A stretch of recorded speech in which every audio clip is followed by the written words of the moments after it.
Well, the struggle is real and it continues. I came across here yesterday and, well, it might have been the day before, don't know now. Anyway, I disconnected the Windows SSD in there. I left it so that there was one visible disk drive that I would install Mint on.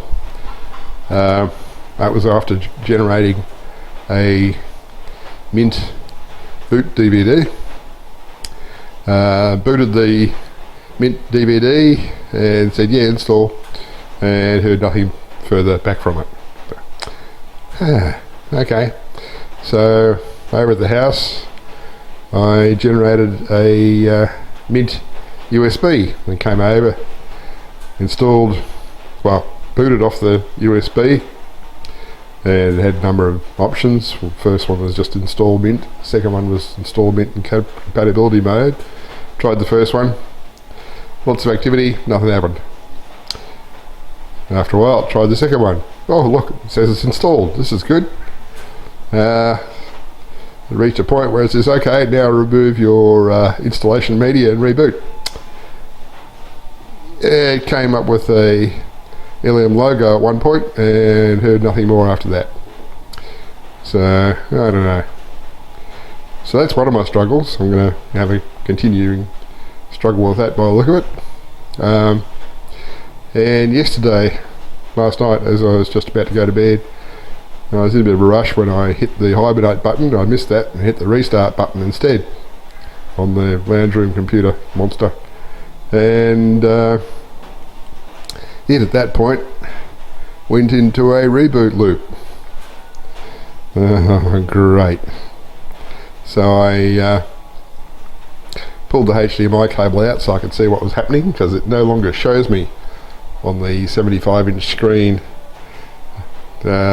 what's happening. That's another story. So it showed me, it's checking for a recovery and what have you, and went into a stage where it would cycle around and then fail partway through and reboot. So power it off, go to bed. So I came out this morning, unplugged extraneous USB connections and left HDMI off, booted the thing up, came up and said, oh yeah, update installation 30% complete. So, didn't tell me about that yesterday. Then it restarted and came up to the point where it gave me a login screen. I thought, okay, well, I'll plug my HDMI and USB monitors back in. And while I was doing that, it said, I give up, rebooted. Great. So it rebooted and fiddled around a bit more, and eventually it came up and gave me a login screen. So, thank goodness for that. So that was stressful, but I'm back to normal on the lounge room computer now. So then I thought, right, I'll come over here because Azra asked me about the diesel and the drums here, and I only have a bit left in one, so I hadn't talked to him for a while, so I told him I'd replaced the oil pressure sensor and everything had come good. So I went out and I pumped out the last little bit in one of the three drums we use for diesel, and went out there and the fault light was on the genset. So that pressure sensor replacement has not fixed it.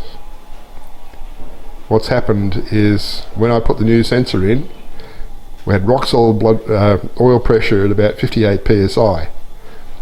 Then next time I saw it running, it was jerking around a bit. And this last automatic run it's done, it must have jerked around too much and tripped the oil pressure shutdown.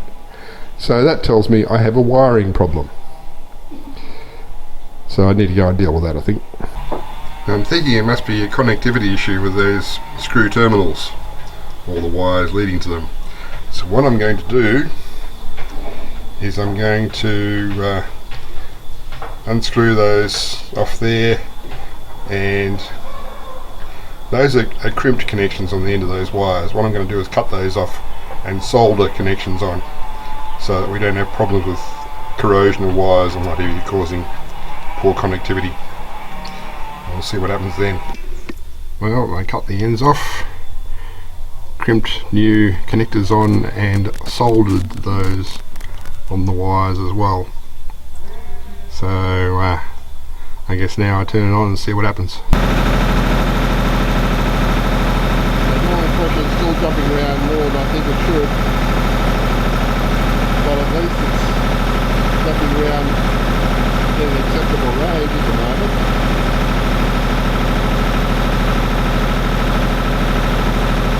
I don't know where to go next. Well, it's run for a few minutes. It's still jumping around, but it's jumping around above 50 psi, so I can live with that. I'll have to see what happens, whether it has any more oil pressure stops.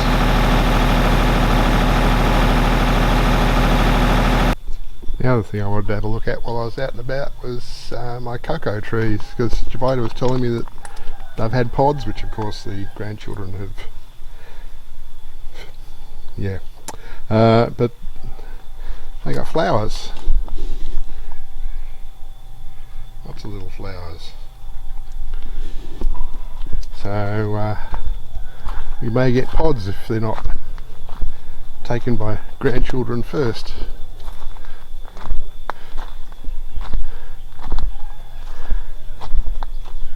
Not much to be seen on this one.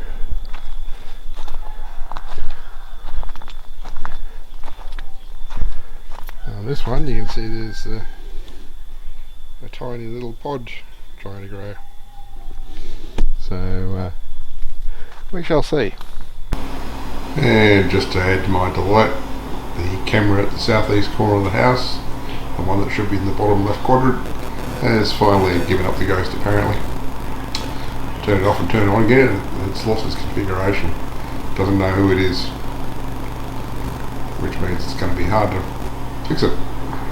It's been a while since I've come down for a look at the rice factory, and I think they've got this back section here about full, because there's not a lot of scope for the geese to get in and out now.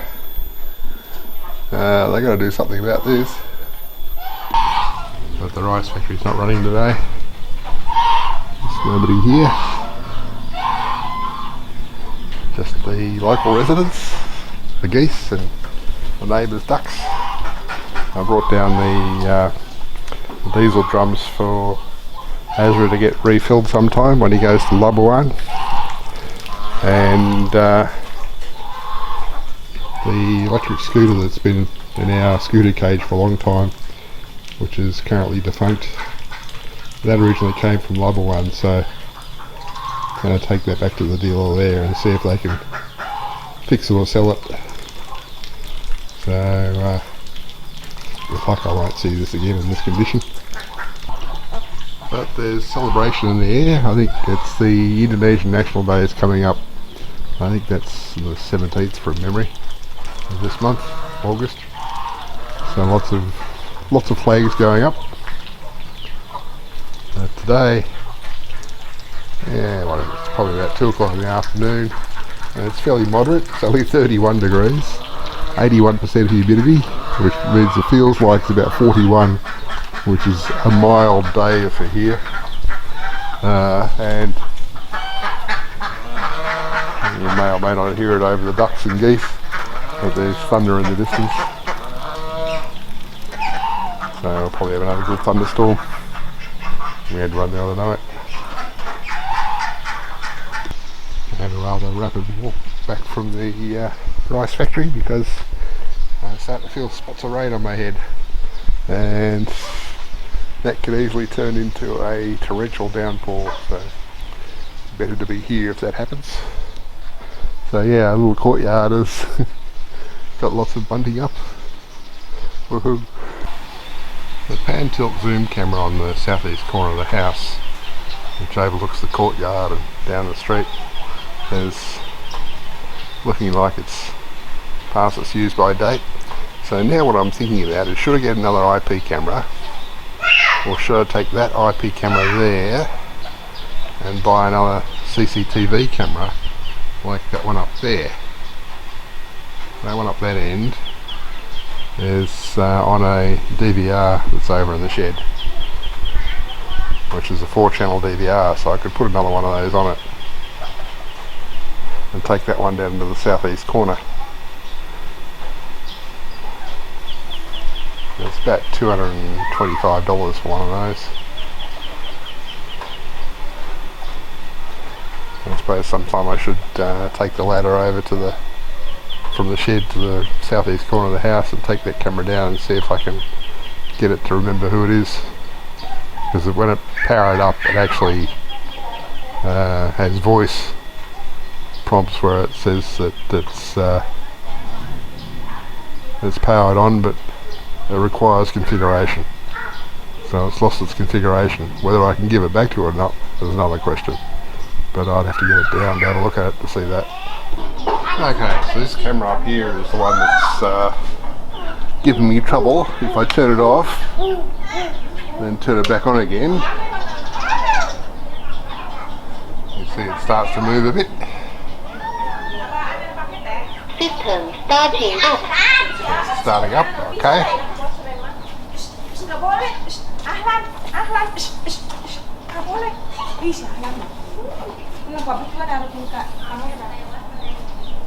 So it should be saying that it's got a wired connection.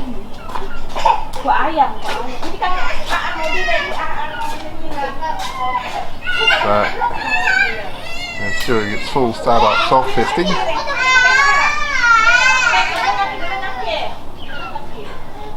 But it never comes back to life. So I guess I'll start by just reseating the RJ45 connector, because around here corrosion is chronic and pervasive and unavoidable. Like the other day, I found that the PC over the shed, I'd put an alternate Ethernet connection on that because I thought the socket on the back of the motherboard wasn't working anymore.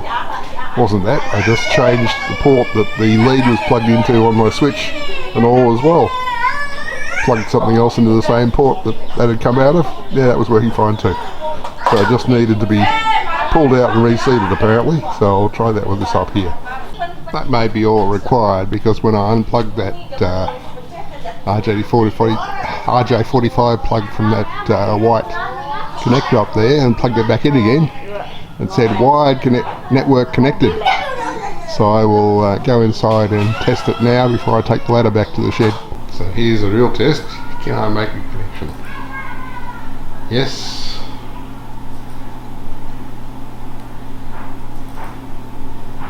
Okay, we're connected. That's good. That's a couple $100 saved. I'll go and take the ladder back to the shed now.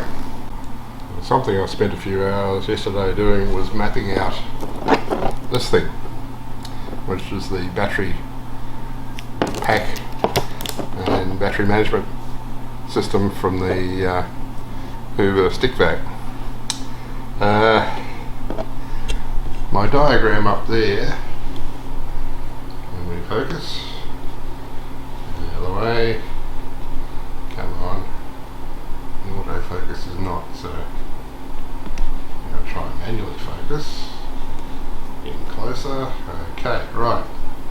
Okay, so the top one in the orange box is the layout of the original battery pack, which you can see goes from minus at the top right to plus at the bottom left in a serpentine manner, so that they're all triplets and linked in the middle. The new battery pack is two modules which have those black links top and bottom, but I need to put that indigo link in the middle across from the plus on the top battery across to the minus on the bottom battery there. Now the difficulty with this is that on the bottom of the battery management system you've got the B plus connection, that's the solder connection at the bottom there, and the B2 connection, which up there is the that bottom link there in the middle says B2. There's a soldered connection to that link which goes up into the battery management system. Now if I go to the bottom here, if I try and solder that link there to the battery management system, that doesn't correspond with the current B2. That corresponds with the blue wire. So for B2 I've got to run a wire from that link down to that connection. So yeah, it's a bit messy. Now the other problem is the fact that even though I can lay those out so they are top right is negative and then the link across the top. Trouble is that the spot welded tabs all point down. There is no orientation I can put this in where the necessary tabs come upwards into the board. So I guess there were 2 revisions of these things, and so what I've got to do is figure out the correct orientation. So that would be the bottom left positive there. So I need to figure out whether to use this one as the bottom one or this one as the bottom one, because this one already has wires soldered to it which may or may not be useful. And then the other thing that's on here is apparently from these connections, which up there I have labelled as per the what's on the board, is NTC1, NTC2-1 and NTC2-2. I'm thinking that's something thermocouple, because there's 2 thermocouples which are connected across those wires, or connected across those terminals, and they're of course glued on.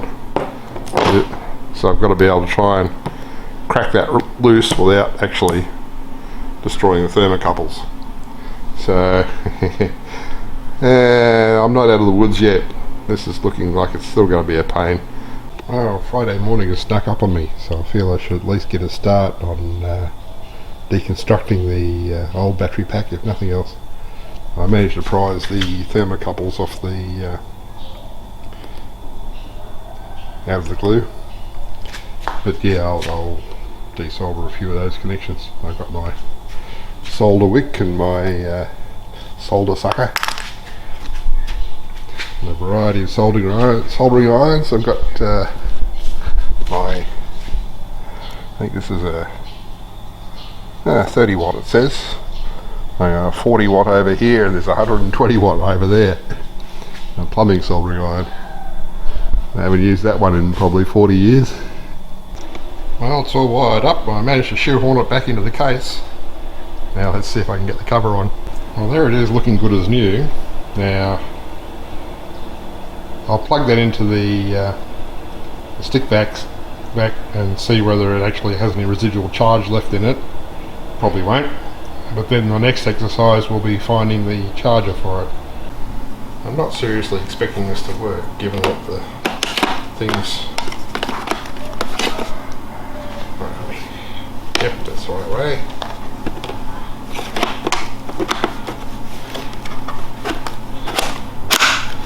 Okay, it's in. Yep, dead as expected. But that's been sitting there for 4 years unused, so I need to go and find the charger. You'll have to come back next week for that, because that's going to take a while, I think, and I better get this edited down and uploaded.